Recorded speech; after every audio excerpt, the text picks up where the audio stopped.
Hi guys, welcome back with me again in this channel. On today's tutorial, I'm going to show you how to check who is using your Wi-Fi or how you can block the one who use your Wi-Fi or the Wi-Fi user. So in here, what you need to do is just open your phone.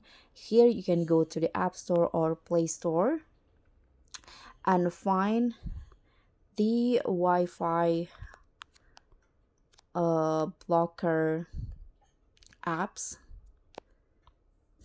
In the Play Store there will be the lots of option who is on my Wi-Fi router manager in here, block Wi-Fi. So for example, I'm going to just use this one.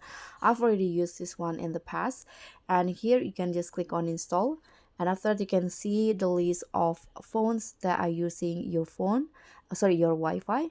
And if you want to block it, you can just open your Wi-Fi router in your browser, and then here you can just block them from your Wi-Fi.